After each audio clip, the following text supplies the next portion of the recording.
film roll 16. Oh, sorry, Mr. Kim.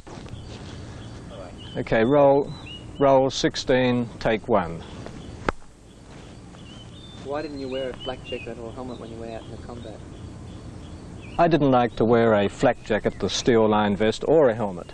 They were too heavy, and they made me very tired because the weather is very, very hot and humid. So I like to be as light as possible. And I had other things to carry. I had quite a weight to carry anyway, besides my food. I first of all went into combat with this small camera, and that became part of me, just an extension of my arm, and everything automatic. You don't even think about it as you move from one lens to another, and you move quickly with it. To get the sound, I used a small tape recorder, this one. So I had the two of them. Not too much, but it was still a weight when you were walking through the paddy fields hour after hour and day after day. They probably weighed about 12 or 13 pounds. But that's how the sound film was obtained. Sound recorder and small sound camera. It meant that the film editor back in London had to work very, very precisely, but it was easily the best way to work under those circumstances because I was much more mobile and able to get much more worthwhile film. I couldn't have gone forward with a big, heavy camera. I couldn't have spent so many days under quite trying and strenuous circumstances with heavy equipment. I carried about 40 to 50 pounds as it was, because I was carrying a lot of film as well. The helmet and the flak jacket made me very tired, gave me a headache. In fact, the Australian troops didn't wear helmets, and they didn't wear flak jackets either, for the same reason. They weren't so well protected, but they were able to move more quickly. Sorry, I thought... Okay. Okay. This is roll 16, take 2 now. Why didn't you wear a flak jacket or a helmet when you went into combat? I wanted to be as mobile as possible, and the flak jacket, the steel-lined vest, and the helmet slowed me down too much. They made me very tired. I had enough to carry as it was. Even so, first of all, I used this small hand camera. It became an extension of my arm. Very easy to use, very, very dependable. It was a wind-up camera, just like that. I had other things to carry. I had to carry a sound recorder to give me sound for the film. I had it strapped on here normally. Sometimes it was slightly smaller. But even so, that was enough because I had to carry food, some boots and things like that. So I carried 40 or 50 pounds normally. Of course, it made it more difficult for the film editor in London. He had to marry the sound recording and the film I took. But they did it very well, and without the small camera, I wouldn't have been near so mobile. I couldn't have got the film that I did. Much later in the war, I used this big one. That was rather refined. It wasn't as portable as this earlier in the war. It became much more of a combat cameraman's equipment. I'm sorry, I've lost it.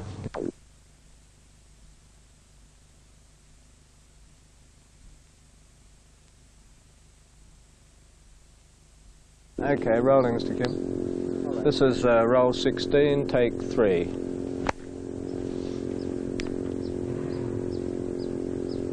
What camera did you use when you went out? For the early years of the war, I used a small hand camera. Very light, but very dependable. And it becomes an extension of your arm. Really an extension of your arm. You look after it in just that way. Every movement with the camera becomes automatic. When you change lenses, when you wind it up, and it's very, very reliable camera, very sturdy, can take a lot of battering around, and it had to, a lot of time. For the sound, as this camera doesn't have sound, of course, for the sound I used a tape recorder. That was my equipment. And generally, I used the camera in my right hand. Strapped here would be this tape recorder. Sometimes a smaller one than this, but that was enough equipment to carry day after day because I carried a lot of film also. Maybe a total of 40 or 50 pounds. So I was carrying food, rice or whatever I had to eat, maybe some extra boots, things like that. Later in the war, much later, I used this camera, much, much bigger. But it was somewhat refined from the earlier cameras, the earlier sound cameras. This is synchronized sound. Here on the edge of the film inside, they had a soundtrack, so that you had synchronized sound, and anybody speaking, the lip movement was exactly right. Okay. Yeah. All right. This is take 4.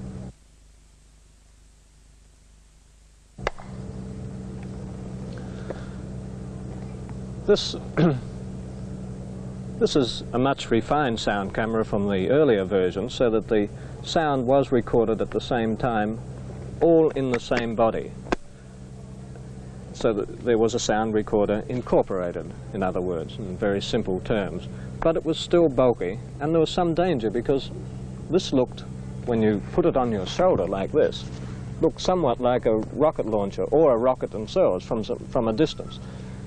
Some of my friends were killed probably for that reason, using a camera just like this one. So that even while I did use this camera later in the war, it still wasn't as flexible and I wasn't as mobile, so that I used it maybe 50% of the time. I used it in the rear areas, and when I was getting close to combat, I moved in with my small camera so that I was just as mobile as I always had been. Just a second.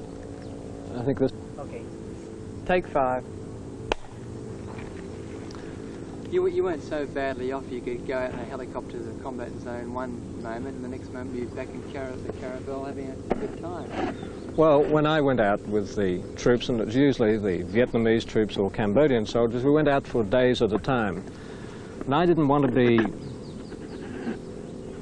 responsible for the lives of other members of a team. The American companies, with their sound cameras, worked as a 3-man team. I didn't want to be tied by an umbilical cord to my sound man as a cameraman. I didn't want to be worried about a correspondent. In other words, I had enough problems looking after myself and staying alive myself. I didn't want that responsibility. That was the main reason I went and worked alone always. Of course, it meant that I was responsible for all my equipment. I had to work in the jungle. The soldier had to look after his weapons. I had to look after my camera. That was a problem because sometimes it was hot and dusty. Other times it was hot and very, very wet. The only constant was the heat and humidity. I'd carry my food. I'd eat what the local soldiers would eat, maybe fish and rice, that sort of thing. I think we're better, I'm sorry. Oh, 16, take, roll 16, take 6. What boots did you wear? In Vietnam, I generally wore army boots. They were good protection against the punji sticks, that is the sharpened bamboo sticks, which the Viet Cong set as traps, sometimes something like fish traps or animal traps in the ground. Later on, of course, they weren't much good, the boots, because the punji sticks were set so that they clamped onto the side of the leg and did untold damage. They were tipped with some sort of poison quite often. So I had to face the same obstacles as the soldiers, no more and no less. Were they just bamboo though, or were they metal ones, weren't they? The punji sticks were sharpened bamboo, and they could pierce the armor. The punji sticks were sharpened bamboo. Sometimes they were so strong that they could pierce the steel plate of the boot, the sole of the boot. Sometimes the boot was protection enough, but it wasn't protection against the clamp of punji sticks, those that came in from the side. You would tread on a trap, something like a rabbit trap, and then the sides would snap onto the side of your leg, and this poison-tipped bamboo shafts would penetrate, and you're in a lot of trouble. So did the boots what did they have to do to stop that underneath them?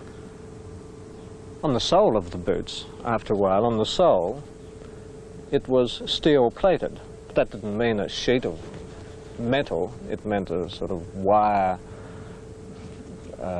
fabric interlaced with leather and canvas. It didn't stop the best bungee sticks. Were you out in patrol any time with anyone stepped on any of those? Oh, many, many times when I was on patrol with the Americans, particularly, they were subject to being ambushed in this way.